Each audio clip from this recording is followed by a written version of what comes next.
Assalamualaikum warahmatullahi wabarakatuh. Salam sehat untuk kita semua. Senang sekali hari ini Rina kembali menjumpai Anda di program yang akan memberikan Anda ilmu serta wawasan seputar kesehatan yang dikemas secara informatif dan juga interaktif Papadahan Dokter. Nah, pada episode kali ini kami akan membahas suatu tema yang sering sekali disalahpahami gitu ya, dan banyak menjadi stigma di masyarakat, yaitu adalah HIV. Banyak orang yang mengira bahwa menderita HIV tersebut merupakan akhir dari segalanya. Padahal dengan penanganan medis yang tepat, dukungan keluarga tentu saja, dan pola hidup yang sehat dan juga teratur gitu ya, penderita ataupun yang menderita HIV itu tetap bisa beraktivitas, berkarya, dan juga bahkan hidup bahagia. Nah, senang sekali Rina hari ini tidak sendirian gitu ya, sudah bersama kami di Papadahan Dokter pada episode kali ini, dokter spesialis penyakit dalam di Rumah Sakit Umum Daerah Haji Badrun Qasim yang akan membahas secara tuntas terkait tema pada kesempatan kali ini, yaitu HIV bukan akhir tapi cerita hidup bahagia yang baru. Langsung saja kita sapa Dokter Nur Rahma Musa. Apa kabar, Dok? Ya, alhamdulillah baik. Oke, senang sekali hari ini sudah bergabung, Dok ya, dan terima kasih sudah meluangkan waktunya, Dok, ya, di sama-sama. sela-sela kesibukan. Ya. Dok, tadi seperti yang Rina sampaikan, kita hari ini akan membahas HIV, Dok ya. Agak berat nih, Dok. Ya. Apalagi stigma di masyarakat ini bahwa kalau ngidap HIV, wah, tidak lama lagi meninggal. Ya, akhirnya seperti itu. Nah, itu stigma di masyarakat. Begitu, Dok ya. Kita ketahui dokter pun tidak menyangkalnya tuh pasti ada di masyarakat beredar. Nah, kita awal dulu, Dok ya, sebelum melangkah terlalu jauh gitu terkait HIV. Apa sih, Dok, HIV itu sebenarnya, dan beda nggak sih, Dok, dengan AIDS? Biasanya kan HIV AIDS gitu disangkut pautkan. HIV itu tersendiri apa sih, Dok? Ya, jadi HIV itu sebenarnya virus. Virus? Ya, singkatan dari Human Immunodeficiency Virus. Jadi virus ini menyerang sistem kekebalan tubuh manusia, ya, dan akhirnya mengakibatkan daya tahan kita menjadi melemah, sehingga mudah terserang berbagai macam infeksi dan penyakit. Nah, HIV ini dia punya tahap-tahapnya. Oke. Ya, mulai dari infeksi akut, kemudian laten sampai tahap lanjut. Ya, infeksi akut di sini maksudnya sekitar 2 sampai 4 minggu setelah paparan itu akut, dan yang laten itu bisa sampai bertahun-tahun, bahkan bisa sampai 10 tahun. Wow. Ya, sangat lama. Ya, nah di kedua fase ini biasanya tidak bergejala, dan kalaupun bergejala biasanya minimal saja dan tidak khas. Oke. Ya, tidak khas untuk gejala ke arah sana, gitu. Nah, nanti setelah masuk ke stadium lanjut, baru kemudian memberikan gejala-gejala khas HIV. Nah, AIDS itu singkatan dari Acquired Immunodeficiency Syndrome. Jadi sekumpulan gejala-gejala HIV stadium lanjut. Ya, jadi AIDS ini sebenarnya tahap akhir dari infeksi HIV. Ya, di tahap ini muncullah gejala-gejala yang khas dari HIV. Ya, seperti demam yang lama, ya, biasanya lebih dari sebulan bisa. Diare yang terus-menerus lebih dari 2 minggu tanpa ada penyebab yang jelas. Kemudian batuk lama, ya bisa ada batuk lama yang tidak sembuh-sembuh, sariawan yang tidak sembuh-sembuh, ya. Ada penurunan berat badan yang drastis, dan bisa juga muncul penyakit-penyakit yang seharusnya tidak muncul pada mereka yang punya daya tahan tubuh yang normal, yang biasa kita sebut dengan infeksi oportunistik, ya. Jadi orang dengan HIV atau yang biasa kita singkat dengan ODIF itu belum tentu AIDS. Nah, tapi orang yang AIDS sudah HIV. pasti HIV positif. Ya. Oke, jadi ini berkesinambungan namanya gitu ya, Dok. Iya, ya, dan betul AIDS itu sekali. merupakan tahap akhir dari Tahap HIV. akhir, betul. Oke, baiklah, bisa dipahami gitu ya pemirsa, dan juga Rina pun sudah mulai agak terbuka nih, Dok ya. Oke, mengapa, Dok, HIV ini masih dianggap menakutkan ya oleh masyarakat, padahal seperti yang disampaikan tadi, kalau belum mencapai AIDS tadi belum begitu menakutkan gitu dok ya. Kenapa masih ada stigma menakutkan di masyarakat? Kalau dokter boleh berbagi nih dok. Iya, karena pertama informasi ya, masih kurangnya informasi ya. Kita kan selama ini menganggap informasi tentang HIV ini sangat tabu. Iya, masih Betul. sangat tabu sehingga orang-orang malu untuk mencari informasi soal HIV. Akibatnya karena malu, jadinya kurang pemahaman kan. Betul. Nah, karena kurang pemahaman, pada akhirnya akan berkurang kesadaran untuk datang memeriksakan diri. Oke. Nah itu, nah kemudian masalah stigma tadi ya, stigma dan diskriminasi, memang ini masih menjadi tantangan sampai sekarang ya, stigma dan diskriminasi ini. Kita tidak bisa memungkiri bahwa penularan HIV yang terbanyak itu memang lewat free sex. Nah, terutama di negara-negara seperti negara kita yang masih menganut budaya timur, tentunya stigma ini masih memang sangat sulit dihindari. Tetapi yang perlu diingat adalah bahwa tidak semua mereka yang terinfeksi HIV itu punya perilaku beresiko.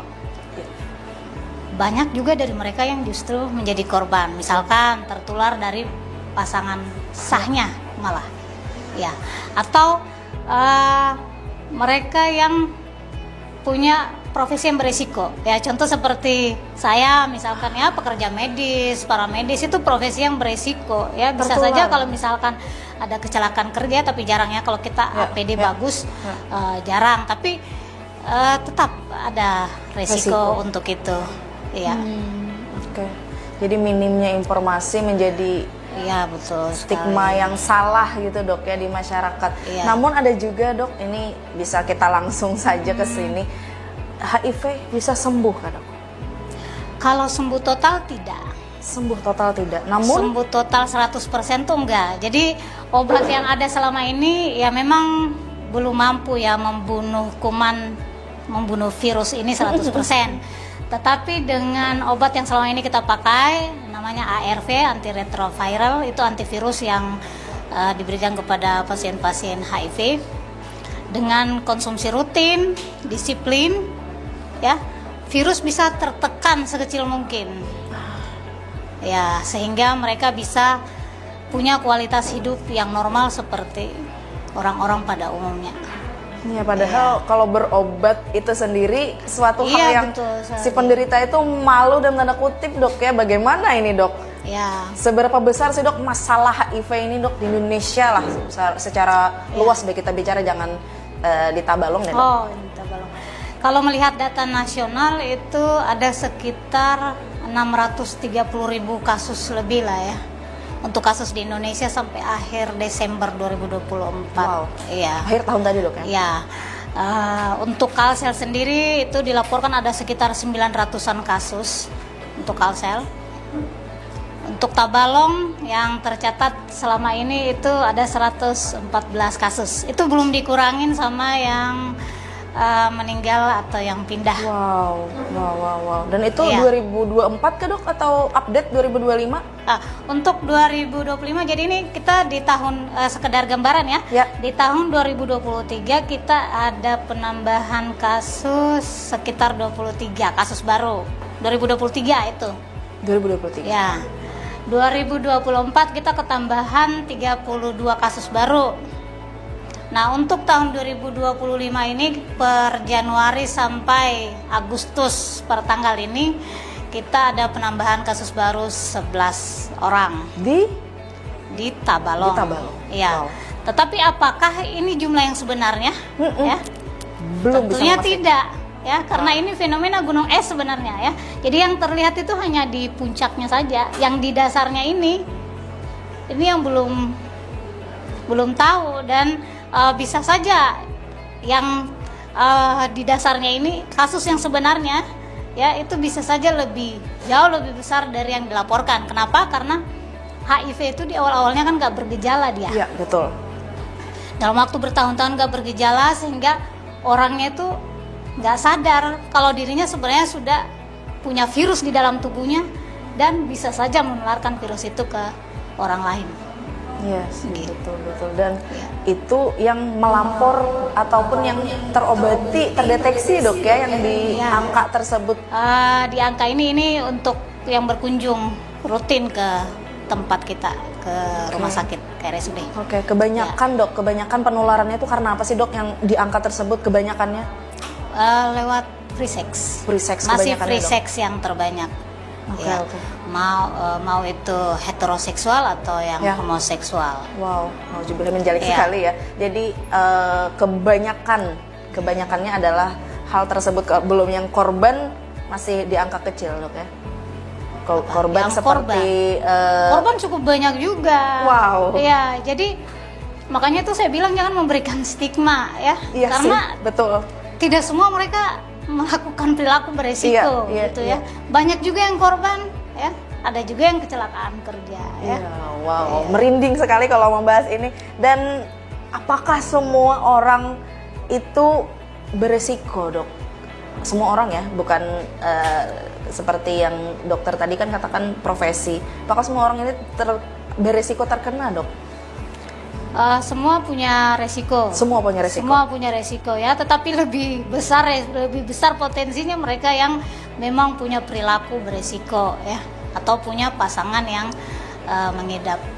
Apa yang harus masyarakat lakukan nih, dok? Kalau sudah beresiko gitu ya, dan apa yang harus kami lakukan nih, dok? Jadi merinding nih kalau bicara ini, dok. Iya, tentunya segera periksakan diri. Ya. Oke. Segera datang ke fasilitas kesehatan ya. Jadi kalau di tempat kita ini sebenarnya hampir semua puskesmas sudah bisa untuk pemeriksaan. Apa periksa Jadi, darah kah, dok? Iya, pemeriksaan darah. Jadi nanti Oke. akan dikonseling terlebih dulu. Ya, pasien dipersiapkan terutama secara psikologis Oke. untuk menghadapi hasilnya. Entah itu hasilnya positif atau negatif. Kalau di tahap-tahap awal nih, secara fisik ada nggak sih, dok, si penderita HIV ini terlihat HIV gitu kan? Nggak ada. Oh, nggak ada. Kalau secara fisik nggak bisa ya. Oke. Iya, nggak ada. Tadi kan saya udah katakan ya, Iya. bahwa selama bertahun-tahun sampai Iya, 10 tahun pun bisa tanpa gejala. Itu fase laten. Memang tanpa gejala. Kalaupun ada gejalanya sangat minimal dan tidak spesifik. Kita bahkan nggak menyadari bahwa ini ternyata HIV gitu. Jadi misalnya kujuk datang periksa tes darah misalnya positif, darah. apa nih, dok, yang harus dilakukan nih, dok? Misalnya tiba-tiba nih kan disuruh periksa nih, dok ya. Ya. Tiba-tiba hasilnya positif. Apa yang harus dilakukan nih, dok? Yang harus dilakukan ya langsung pengobatan Langsung pengobatan. antivirus. Obatnya Iya. diminum kah, dok, atau gimana? Diminum seumur hidup ya. Wow. Diminum seumur hidup. Dan kita telusuri kontaknya. Kita menelusuri nih kira-kira pasiennya dapat dari mana nih. Betul. Ya. Dan kira-kira siapa orang di sekitarnya yang juga berisiko ikut tertular. Ya. Jadi kita mengajak semua yang berisiko di sekitarnya untuk ikut memeriksakan diri secara sukarela. Jadi sampai ke tahap orang-orang sekitar, dok ya? Iya, harus. Iya. Dan apakah orang penderita HIV ini tetap bisa berkeluarga? Oh, Dok? bisa. Menghasilkan Iya. keturunan? Bisa kah, dok? Bisa.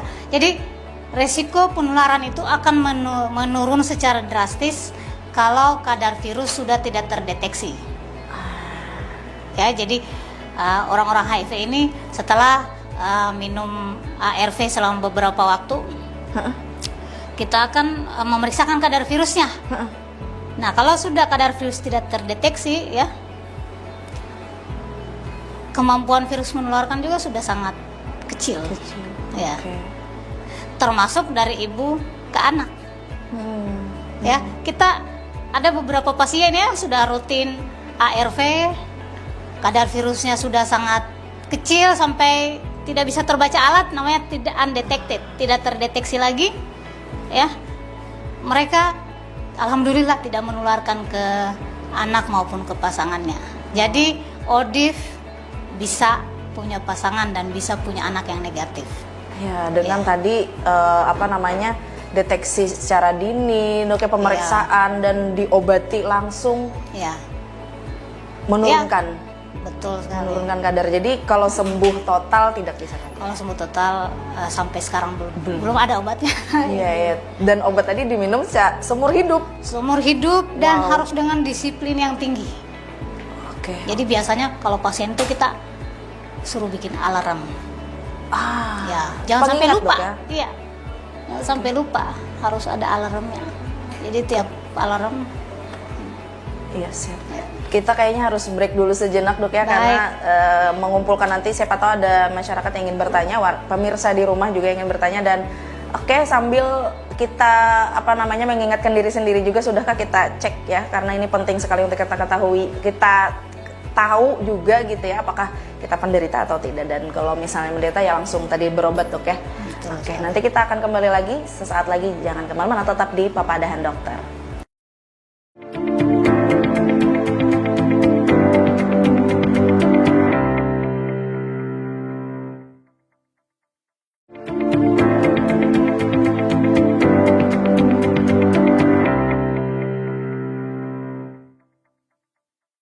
Baiklah, kembali lagi bersama Rina di Papadahan Dokter, dan kita masuk di segmen tanya jawab, dok ya. Jadi sudah ada masuk pertanyaan-pertanyaan dari pemirsa di rumah yang bertanya langsung. Di tema kita pada hari ini adalah HIV bukan akhir, tapi cerita hidup bahagia yang baru. Langsung, dok ya, Rina bacakan. Yang pertama ada dari Diki di Sulingan, dok, langsung bertanya, katanya, dok, apakah HIV ini bisa menular hanya lewat berjabat tangan atau makan bersama? Dan katanya dia pernah mendengar kalau penderita HIV ini pasti berumur pendek. Benarkah, dok? Ini ada dua, dok, pertanyaannya. Yang pertama tadi dulu, dok, silahkan Ya, dijawab. jadi ini sebenarnya hanya mitos. Dua-duanya kan, dok? Salah satu aja nih. Berjabat tangan. Kedua-duanya mitos. Oke, silahkan, dok, Ya. dijabarkan, dok. Iya.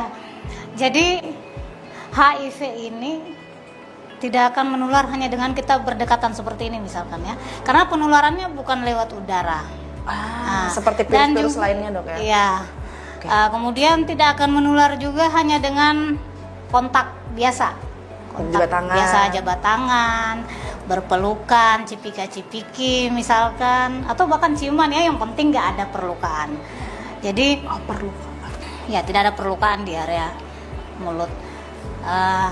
Jadi penularannya itu hanya bisa terjadi kalau ada kontak langsung dengan cairan tubuh tertentu. Jadi nggak semua cairan tubuh. Cairan tubuh tertentu ini itu darah, air mani, cairan vagina, dan ASI. ASI. Ya. Jadi harus ada pertukaran cairan tubuh. Nah, kalau cuma sekedar kontak sosial biasa, Ya, makan bareng gitu, dok? makan bareng, tidak menular, masalah, oke. tidak akan menular. Ada juga yang bilang kalau HIV ini bisa menular lewat gigitan nyamuk lah, gigitan serangga ya. Oh, yang dibawa nyamuk Aduh. gitu maksudnya? Ya, atau karena berenang di kolam renang Nah, yang sama dengan iya, orang iya, HIV iya. itu nggak benar juga. Oke. Ya, karena virus ini virus yang rapuh, dia virus yang lemah. Dia selalu butuh inang untuk bisa hidup. Jadi kalau dia ada di luar tubuh manusia, dia dengan cepat mati. Ya, jadi nggak semudah itu penularannya. Ya, kemudian masalah umur pendek tadi, Iya. ya sepanjang kalau nggak ditangani iya. Oh, didiamkan, tidak diketahui gitu misalnya. Ya, kalau tidak ditangani iya. Ya, tetapi kalau sudah minum ARV, ya, kalau sudah minum ARV dia bisa hidup normal seperti orang-orang pada umumnya. Ya, dia bisa punya kualitas hidup yang sama dengan orang-orang pada umumnya. Ya, kalau dari penelitian-penelitian bisa dibilang dia bisa hidup ya 20 sampai 35 tahun lah. Ya, pada umumnya orang-orang. Iya, Wow. betul sekali. Padahal ini biasanya kalau dia mengatakan atau mempublish HIV ini biasanya agak dijauhi, dok. Padahal kan seharusnya Ya, karena stigma tadi ya. ya, Masih banyak yang belum begitu paham ya, ya. bahwa penularan HIV ini tidak semudah yang dipikirkan. Lewat keringat tidak kan, dok? Oh tidak, air liur, air mata, keringat Tidak. Ya, Oke. mungkin bisa saja ada virus di dalam, tapi sangat kecil, dan di air liur itu ada enzim yang bisa merusak virusnya. Ya. Oke, jadi jangan ya berpikiran Kecuali kalau seperti misalkan itu. berciuman ada perlukaan, ya Sariawan gitu kan dok? bisa. Oh lagi sariawan? Ya, jangan. Oh. Ya. Jadi, aduh, jadi agak sensitif sekali nih dok ya pembahasannya. Oke lanjut, semoga terjawab tadi ya. Jadi aman kalau makan bersama gitu ya. Misalnya ada berjabat tangan dan teman Anda HIV ya tidak masalah ya. Oke, lanjut lagi ada Sarah di Tanta dok. Katanya bagaimana jika pasangan menikah salah satunya HIV positif? Apakah masih bisa memiliki anak yang tidak positif HIV? Gimana dok? Iya. Jadi ODIF bisa saja punya pasangan yang negatif dan anak yang negatif. Syaratnya ya lagi-lagi ARV tadi. ARV yang disiplin, nggak boleh bolong-bolong. ARV-nya harus rutin dan kadar virus. Kadar virus harus sudah tidak terdeteksi dulu. Kecil tadi dok ya. Ya. Kalau sudah tidak terdeteksi, insya Allah bisa. Kita ada beberapa pasien yang pasangannya negatif. Wow. Kemudian juga melahirkan anak yang juga negatif. Jadi perlu kesadaran dari si salah satu pasangan yang positif tadi Betul dok ya. sekali, ya. Kalau sudah merasa diri bahwa mengidap infeksi HIV, ya, agar tidak menularkan ke pasangan dan Iya. anaknya, ya, orang-orang yang disayangi kan. Kasian dok. Ya. Jadi harus Jujur. benar-benar disiplin yang ketat meminum ARV-nya dan mempertahankan supaya kadar virusnya tetap tidak terdeteksi. Nah, tetap Iya. kecil tadi dok ya, Iya, karena kecil juga resiko Iya. buat si calon anak. Iya. Oke, masih bisa kata dokter ya. Oke, lanjut lagi Risna di Tanjung Tengah. Dok, apakah penderita HIV ini boleh berolahraga dan bekerja seperti biasa, dok? Ya. Sepanjang tadi ARV yang rutin ya, virus tidak terdeteksi, CD4-nya ya. Jadi CD4 tuh ya penanda kekebalannya. Oke. Ya, normalnya 500 sampai 1600. Kalau CD4-nya normal, virusnya tidak terdeteksi, dia bisa melakukan semua aktivitas yang juga dilakukan orang-orang normal pada umumnya. Oke, apalagi belum mencapai tahap yang AIDS tadi, dok ya. Iya, kalau minum ARV rutin, insya Allah bisa menghambat untuk menuju AIDS. Wow, luar biasa sekali. Oke, terakhir dok dari Gina di Harway, dok, bagaimana cara kita, kata Gina, sebagai teman atau keluarga memberi dukungan yang tepat nih dok untuk mereka yang hidup dengan HIV? Ya, jadi tentunya dukungan ini kita bisa lakukan dengan komunikasi terbuka yang pasti ya. Jadi kita ajak dia berbicara ya, supaya dia bisa curhat. Ya. Oke. Kita dengarkan tapi jangan menghakimi. Ya, dengarkan, jangan dihakimi. Nah, setelah dia curhat, dia terbuka sama kita, privasinya dijaga. Yes. Jangan menyebarkan penyakitnya ke orang-orang sekitar tanpa izin dari yang bersangkutan. Ya. Oke. Nah, kemudian kasih motivasi supaya dia tetap optimis untuk hidup ya, supaya dia mau dan rutin untuk berobat. Ya. Tetap dijaga komunikasinya ya. Jangan di-cut ya. Iya, karena Betul, tahu ya. jadi agak jaga jarak. Ya, jadi nggak usah perlu menjaga jarak karena kan penularannya nggak semudah itu juga Iya ya. sih, betul. Dan tetap dilibatkan untuk aktivitas sehari-hari, jangan dikucilkan. Nah, Ya. itu yang utama itu. Oke, semoga terjawab ya pertanyaan-pertanyaan dari pemirsa tadi. Dan dok, ini pertanyaan pribadi, untuk makanan sendiri dok, adakah yang perlu dihindari misalnya atau apa? Apakah tidak berpengaruh nih dok? Ya, jadi mau itu orang normal atau yang dengan orang dengan HIV, tetap dietnya diet yang sehat Iya ya. sih, ya, pola Menunya makan yang sehat. menunya ya dengan gizi yang seimbang tentunya. Mau Oke, itu normal oke. atau Tidak memandang Iya. ini HIV atau tidak, yang namanya Iya. manusia, doknya yang hidup, ya, pola hidup tetap pola dijaga. hidup, pola makan yang sehat ya. Oke, mantap sekali. Terakhir dok, closing statement, harapan dan juga ajakan nih bagi pemirsa masyarakat Kabupaten Tabalong tentunya, agar ya yang belum agar memeriksakan kah gitu dok, atau yang lainnya agar ya terbebas dari HIV, dan juga yang mungkin penderita HIV ada yang ingin dokter sampaikan? Silahkan dok. Ya, harapannya semoga Tabalong nanti bisa bebas dari Amin. HIV AIDS. Tapi tentunya ini bukan hanya tanggung jawab dari sektor kesehatan. Betul. Ya, perlu dukungan dari lintas sektor ya, termasuk dukungan kebijakan dari stakeholder, juga peran serta masyarakat supaya tidak ada lagi stigma dan diskriminasi. Betul. Ya. Dan kepada semua masyarakat Tabalong, mari kita sama-sama menghentikan stigma. Karena HIV itu tidak semudah itu menular. Dan banyak dari mereka yang terinfeksi HIV itu tidak punya perilaku beresiko. Yes. Dan bagi mereka yang merasa diri beresiko, supaya segera periksakan dirinya ke fasilitas kesehatan meskipun tidak merasakan gejala sama sekali. Untuk di Tabalong, kita hampir di semua puskesmas sudah bisa untuk pemeriksaannya, untuk pengecekan HIV/AIDS. Dan untuk pengobatan sendiri selain di rumah sakit, sudah ada 4 puskesmas yang sudah bisa memberikan ARV. Wow. Ya. Ada 4 puskesmas itu, puskesmas yang di kota ini Mabuun, puskesmas Hikun, yang di luar itu puskesmas Kelua sama puskesmas Muara Uya. Oke. Ya, jadi akses untuk pemeriksaan, akses untuk pengobatan sekarang itu sudah lebih mudah. Ya.